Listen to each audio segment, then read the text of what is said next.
Ladies and gentlemen, today I want to talk about a radical act that can change your life. This act isn't something outlandish or extreme, but it's one that demands bravery, vulnerability, and a readiness to challenge the norm. It's a simple yet profound act, often overlooked in the hustle and bustle of our daily lives. An act that holds the potential to transform not only how we view ourselves, but also how we interact with the world.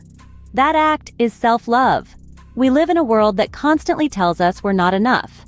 It's as if there's an invisible yardstick, measuring our worth, our success, our happiness, and somehow we always fall short.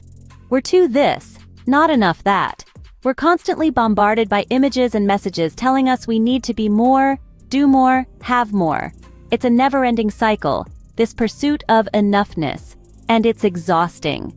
This is the world of self-doubt, a world where we question our abilities, our worth, our very essence. It's a world where we're always second-guessing ourselves, always wondering if we measure up. It's a world where we're our own harshest critics, always ready to point out our flaws and failures. This world of self-doubt can feel like a prison, a place where we're trapped by our own insecurities and fears. But here's the thing. Self-doubt is not the enemy. It's not something to be feared or avoided. In fact, self-doubt can be a powerful catalyst for change and growth. It can push us to question our beliefs, to challenge our assumptions, to strive for better. It can be a stepping stone on the path to self-improvement and self-discovery.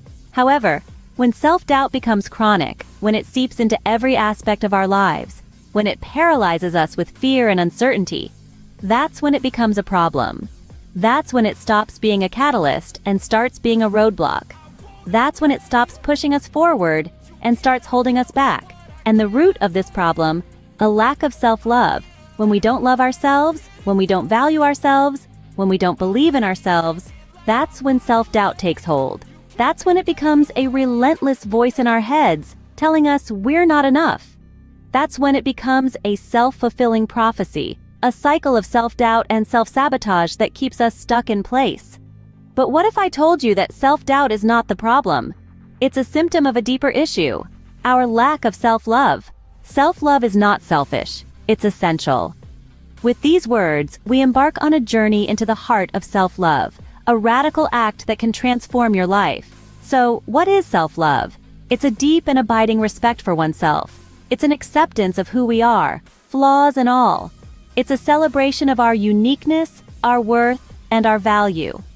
Self-love is a potent force that can ignite change across all aspects of our lives. But what does it look like in practice?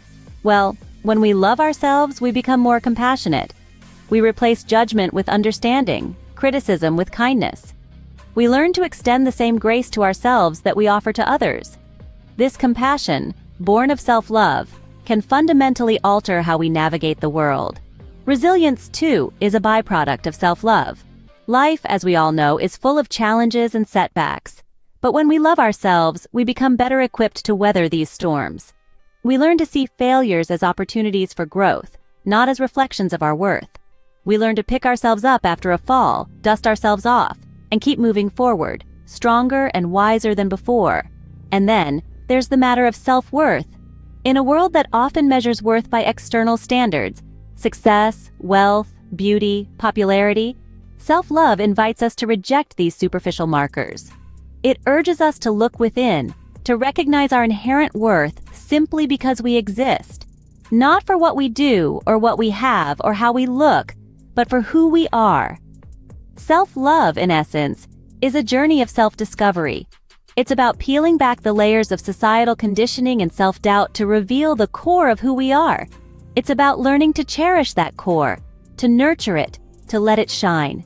So as we traverse this path of self-love, we begin to see our worth, our value, and our uniqueness. We begin to understand that we are enough, just as we are. We begin to find the power to transform not just our lives, but the world around us. Because remember, self-love is not selfish. It's essential. So, how do we practice self-love? Here are 3 practical tips. Firstly, we have mindful self-compassion. This means treating yourself with kindness and understanding in times of failure or pain. Imagine how you would comfort a friend in a similar situation and then apply that same level of empathy and care to yourself. It's about acknowledging your feelings, accepting them without judgment, and understanding that everyone experiences hardship. This isn't about ignoring your faults, but about being gentle with yourself when you stumble. Secondly, we have self-care rituals. These are activities that nourish your body and soul. It could be as simple as taking a warm bath, reading a book, practicing yoga, or even cooking a healthy meal. It's about dedicating time to do things that make you happy and relaxed. Remember, taking care of your physical well-being is an integral part of self-love. Lastly, there's boundary setting. This involves learning to say no to things that drain your energy. It's about recognizing what's beneficial for you and what's not. This could mean distancing yourself from toxic relationships, declining extra workload, or simply taking time off from social media. It's about protecting your mental and emotional space. By practicing mindful self-compassion, indulging in self-care rituals, and setting boundaries, you're taking important steps towards self-love. Remember, it's a journey and not a destination. It's about progress, not perfection. Learn to say no to things that drain your energy. But what about when self-love feels impossible? You may wonder. When the hurdles seem too high, the shadows too dark, the pain too deep.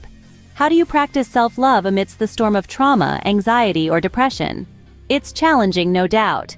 Yet in these moments, self-love becomes even more crucial. Remember, self-love isn't about being perfect or feeling great all the time. It's about acknowledging your feelings, giving yourself permission to struggle, and treating yourself with kindness, even when it's hard. It's about understanding that it's okay to seek help, to lean on loved ones, to reach out to professionals. Because sometimes, the bravest act of self-love is to admit that you can't do it alone, and most importantly, it's about patience. Self-love is a journey, not a destination. It's about taking small steps, even when progress seems slow, because every step, no matter how small, is a victory.